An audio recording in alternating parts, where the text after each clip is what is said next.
ಪ್ರೀತಿಯ ಜನರೇ, ಎಲ್ರಿಗೂ ನಮಸ್ಕಾರ. ಈ ವಿಡಿಯೋಲಿ DSAನ ಹೇಗೆ ಈಸಿಯಾಗಿ ಕಲಿಯೋದು ಅನ್ನೋದನ್ನು ಹೇಳ್ತೀನಿ. ಏನೋ ನನಗೆ ಕನ್ನಡದಲ್ಲಿ ವಿಡಿಯೋ ಮಾಡುವಾಗ ಇರೋ ಖುಷಿನೇ ಬೇರೆ ಗುರು. ಸೊ ಫಸ್ಟ್ಲಿ ನೀವು ಯಾವುದಾದ್ರೂ ಒಂದು ಪ್ರೋಗ್ರಾಮಿಂಗ್ ಲ್ಯಾಂಗ್ವೇಜನ್ನ ಚೂಸ್ ಮಾಡಬೇಕು. ಆ್ಯಂಡ್ ಅದು ನಿಮ್ಮ ಫೇವ್ರೆಟ್ ಲ್ಯಾಂಗ್ವೇಜ್ ಆಗಿದ್ದರೆ ಬೆಟರ್ ಆಗಿರುತ್ತೆ. ಬಿಕಾಸ್ ನಿಮ್ಮ ಫೇವ್ರೆಟ್ ಲ್ಯಾಂಗ್ವೇಜ್ ಆಗಿದ್ದರೆ ನಿಮ್ಗೆ ಅದು ತುಂಬ ಚೆನ್ನಾಗಿ ಬರುತ್ತೆ. ಸೊ ನಿಮ್ಗೆ ಅದರಲ್ಲಿ ಆಲ್ಮೋಸ್ಟ್ ಬೇಸಿಕ್ಸ್ ಎಲ್ಲ ಚೆನ್ನಾಗೇ ಗೊತ್ತಿರುತ್ತೆ. That is more than enough to start DSA. Okay, so ನೀವು ಯಾವುದಾದ್ರೂ ಲ್ಯಾಂಗ್ವೇಜ್ ಚೂಸ್ ಮಾಡಿ ಗುರು, ಬಟ್ C ಪ್ರೋಗ್ರಾಮಿಂಗ್ ಅಲ್ಲ. ನಮ್ಮೆಲ್ರಿಗೂ ಗೊತ್ತು ಯಾಕೆ ಅಂತ. ಬಿಕಾಸ್ ಅದು ಊಪ್ಸ್ನ ಸಪೋರ್ಟ್ ಮಾಡಲ್ಲ.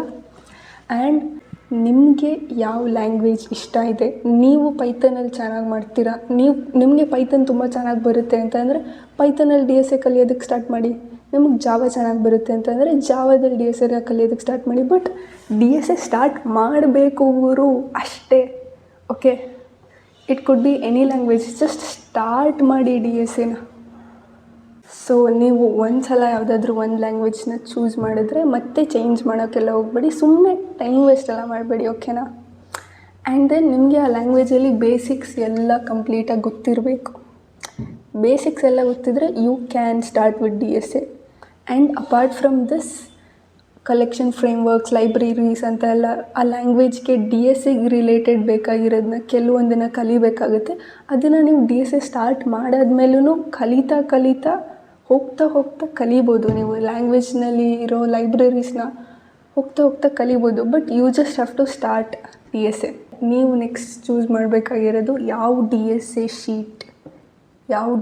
ಶೀಟ್ನ ಕಲಿತೀರಾ. ಬಿಕಾಸ್ DSA ಎಂಟೈರ್ಲಿ ಕಲಿಯೋ ಅವಶ್ಯಕತೆ ಇಲ್ಲ, ಎಷ್ಟಿದೆ ಅಷ್ಟನ್ನು ಕಲಿತ್ರೆ ಸಾಕು.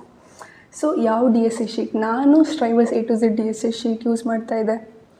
ಫ್ರಸ್ DSA ಶೀಟ್ ಇದೆ, ಲವ್ ಬಾಬರ್ DSA ಶೀಟ್ ಇದೆ.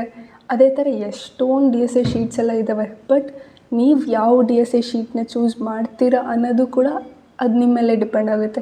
ಮತ್ತು ಅದರಲ್ಲೂ ಟೈಮ್ ವೇಸ್ಟ್ ಮಾಡಬೇಡಿ. You can choose Striver's DSA sheet. ನಾನು ಅದರಲ್ಲೇ ಮಾಡಿದ್ದು. ಆ್ಯಂಡ್ ಅದರಲ್ಲಿ ಚೆನ್ನಾಗಿ ಹೇಳ್ಕೊಡ್ತಾರೆ. ಪ್ರತಿದಿನ ನೀವು ಮಿನಿಮಮ್ 5 to 10 ಪ್ರಾಬ್ಲಮ್ಸ್ ಕಂಪ್ಲೀಟ್ ಮಾಡಬೇಕು. ಬಿಕಾಸ್ ಸ್ಟಾರ್ಟಿಂಗಲ್ಲಿ ಎಲ್ಲ ಈಸಿ ಕ್ವೆಶನ್ಸ್ ಇರುತ್ತೆ. ಆ್ಯಂಡ್ ನೆಕ್ಸ್ಟ್ ನಿಮಗೆ ಹೋಗ್ತಾ ಬೇರೆ ಕಾನ್ಸೆಪ್ಟ್ಸ್ಗೆಲ್ಲ ತುಂಬ ಟೈಮ್ ಬೇಕಾಗುತ್ತೆ. ಸೊ ಪ್ರತಿದಿನ ಒಂದು 5ರಿಂದ 10 ಪ್ರಾಬ್ಲಮ್ನ ಸಾಲ್ವ್ ಮಾಡೋದಕ್ಕೆ ಟ್ರೈ ಮಾಡಿ. ಫಸ್ಟು ನೀವೇ ಪ್ರಾಬ್ಲಮ್ನ ಓದಿ ಅರ್ಥ ಮಾಡಿಕೊಂಡು ಆಮೇಲೆ ನೀವೇ ಸಾಲ್ವ್ ಮಾಡೋಕ್ಕಾಗದೇ ಇದ್ದಾಗ ಆವಾಗ ಸಲ್ಯೂಷನ್ಸ್ ಮತ್ತು ವೀಡಿಯೋನ ನೋಡಿಕೊಂಡು ಮತ್ತೆ ನೀವೇ ಅದನ್ನು ಕೋಡ್ ಮಾಡಬೇಕು. ಓಕೆ, ಸುಮ್ಮನೆ ಡೈರೆಕ್ಟಾಗಿ ಆನ್ಸರೇ ನೋಡ್ಬಿಡೋದಲ್ಲ, ಕ್ವೆಶನ್ನೇ ಓದೋಕ್ಕಿಂತ ಮುಂಚೆ. ನಾನು ಹಂಗೆಲ್ಲ ಮಾಡ್ತಾಯಿದ್ದೆ, ನೀವು ಆ ಥರ ಮಾಡೋಕ್ಕೆ ಹೋಗ್ಬಿಡಿ. ಸೊ ನೀವು ಪ್ಯಾಟರ್ನ್ಸ್ನ ಕಲಿಬೇಕು. DSAಲಿ ಪ್ಯಾಟರ್ನ್ಸ್ ಇಸ್ ಎವ್ರಿಥಿಂಗ್. ಸೊ ನೀವು ಪ್ಯಾಟರ್ನ್ಸ್ನ ಕಲಿಬೇಕು ಅಂತ ಅಂದರೆ ಲೈಕ್ ಅಲ್ಲಿ DSA ಶೀಟಲ್ಲಿ ಎಕ್ಸ್ಪ್ಲೈನ್ ಮಾಡಿರ್ತಾರಲ್ಲ ಒಂದು ಪರ್ಟಿಕ್ಯುಲರ್ ಪ್ಯಾಟರ್ನ್ನ, ಅದನ್ನು ಕಲಿತಾದ್ಮೇಲೆ ಮತ್ತೆ ನೀವು ಆ DSA ಶೀಟ್ನ ಸ್ವಲ್ಪ ಪಾಸಲ್ಲಿ ಇಟ್ಬಿಟ್ಟು LeetCode ಅಥವಾ ಗೀಕ್ಸ್ ಪ್ಲ್ಯಾಟ್ಫಾರ್ಮ್ಸಲ್ಲಿ ಆ ಪ್ಯಾಟರ್ನ್ ರಿಲೇಟೆಡ್ ಕ್ವೆಶನ್ಸ್ನ ಓಪನ್ ಮಾಡಿ ಆ ಪ್ಯಾಟರ್ನ್ ರಿಲೇಟೆಡ್ ಕ್ವೆಶನ್ಸ್ನ ಸಾಲ್ವ್ ಮಾಡೋದಕ್ಕೆ ನೀವೇ ಓನಾಗಿ ಸಾಲ್ವ್ ಮಾಡೋದಕ್ಕೆ ಪ್ರಯತ್ನ ಪಡಬೇಕು. ಆ್ಯಂಡ್ ಅದರಲ್ಲೇ ಈಸಿ ಟು ಮೀಡಿಯಮ್ ಲೆವೆಲ್ ಪ್ರಾಬ್ಲಮ್ಸ್ನ ಸಾಲ್ವ್ ಮಾಡಿ ಆ ಪ್ಯಾಟರ್ನಲ್ಲಿ ಒಳ್ಳೆ ಹೋಲ್ಡ್ ಇರಬೇಕು ನಿಮಗೆ. ಲೈಕ್ ಈ ಪ್ಯಾಟರ್ನ್ ರಿಲೇಟೆಡ್ ಏನೇ ಪ್ರಾಬ್ಲಮ್ಸ್ ಬರಲಿ ನಾನು ಸಾಲ್ವ್ ಮಾಡ್ತೀನಿ, ಆ ಕಾನ್ಫಿಡೆನ್ಸ್ ಇರಬೇಕು. ಅದಾದಮೇಲೆ ನೆಕ್ಸ್ಟ್ ಪ್ಯಾಟರ್ನ್ನ ಕಲಿಯೋದಕ್ಕೆ ಸ್ಟಾರ್ಟ್ ಮಾಡಿ. ಸುಮ್ಮನೆ ಒಂದು ಪ್ಯಾಟರ್ನ್ ಕಲ್ತ್ಬಿಡೋದು DSA ಶೀಟಲ್ಲಿ, ಅದಾದಮೇಲೆ ಬರುತ್ತೆ ಎಲ್ಲ ಅಂತ ಅಂದ್ಕೊಂಡು ನೆಕ್ಸ್ಟಿಗೆ ಹೋಗ್ಬಿಡೋದು. Don't do that. Okay, so ನಿಮ್ಮ ನಾಲೆಜ್ನ ನೀವು ಅವಾಗವಾಗ ಟೆಸ್ಟ್ ಮಾಡ್ಕೋತಾನೆ ಇರಬೇಕು. ಅದಕ್ಕೇ ನೀವು LeetCode ಅವ್ರ ಗೀಕ್ಸ್ ಪ್ಲ್ಯಾಟ್ಫಾರ್ಮ್ಸಲ್ಲಿ ಪ್ರಾಬ್ಲಮ್ಸ್ನ ಸಾಲ್ವ್ ಮಾಡ್ತಾನೇ ಇರಬೇಕು. Apart from the problems that you already solved in the Striver's DSA sheet or any other DSA sheet that you choose. Okay, so ಕಲಿಯೋದಕ್ಕೂ ಸ್ಟಾರ್ಟ್ ಮಾಡಿದ್ರಿ, ಪ್ಯಾಟರ್ನ್ಸು ಕಲಿತಾ ಇದ್ದೀರಾ, ಪ್ರಾಬ್ಲಮ್ಸು ಸಾಲ್ವ್ ಮಾಡ್ತಾಯಿದ್ದೀರಾ. ಒಂದು ಮೇಜರ್ ಮಿಸ್ಟೇಕ್ ಏನಂದರೆ revise ಮಾಡಲ್ಲ. ಪ್ರತಿದಿನ ರಿವೈಸ್ ಮಾಡಲೇಬೇಕು. ಪ್ರತಿದಿನ DSAನ ರಿವೈಸ್ ಮಾಡಲೇಬೇಕು, ಆರ್ ಎಲ್ಸ್ ಗಾನ್.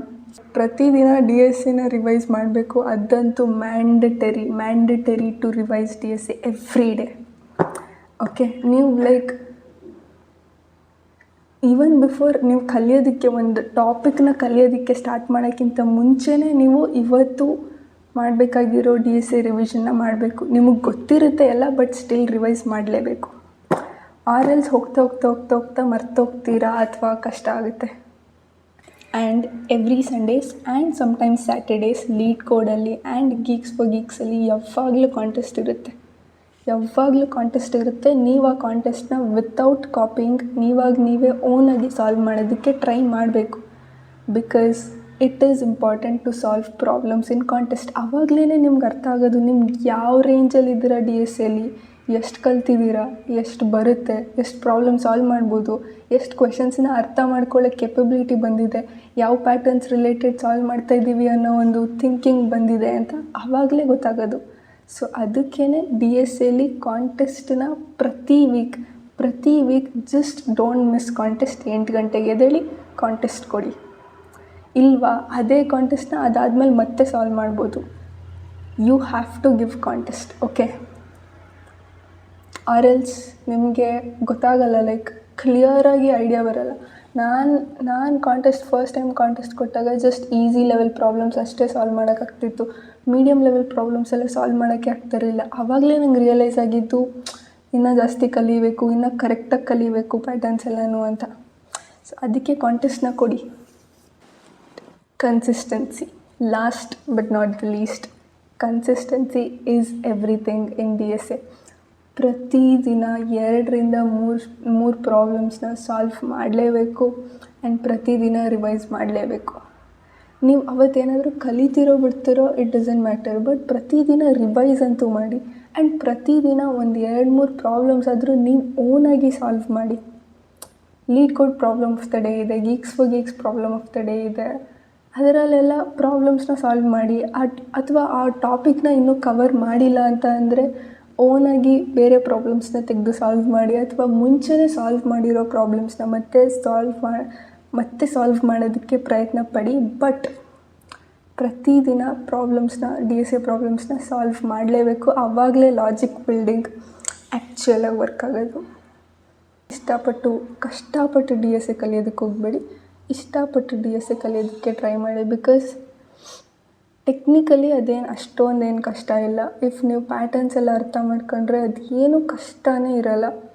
ಜಸ್ಟ್ ನಿಮಗೆ ಕೋಡ್ ಮಾಡೋದಕ್ಕೆ ಬರಬೇಕು. ನೀವು ಯಾವ ಲ್ಯಾಂಗ್ವೇಜ್ ಯೂಸ್ ಮಾಡ್ತಾಯಿದ್ದೀರಾ ಆ ಲ್ಯಾಂಗ್ವೇಜಲ್ಲಿ ತುಂಬ ಚೆನ್ನಾಗಿ ಕೋಡ್ ಮಾಡೋದಕ್ಕೆ ಬರಬೇಕು. ನಿಮ್ಮ ಐಡಿಯಾಸ್ನ, ನಿಮ್ಮ ಸಲ್ಯೂಷನ್ಸ್ನ ಕೋಡಿಗೆ ಕನ್ವರ್ಟ್ ಮಾಡೋದಕ್ಕೆ ಬರಬೇಕು ಅಷ್ಟೇ. Okay, this is it. Wares my Kudlu? Okay, this is it. Bye bye.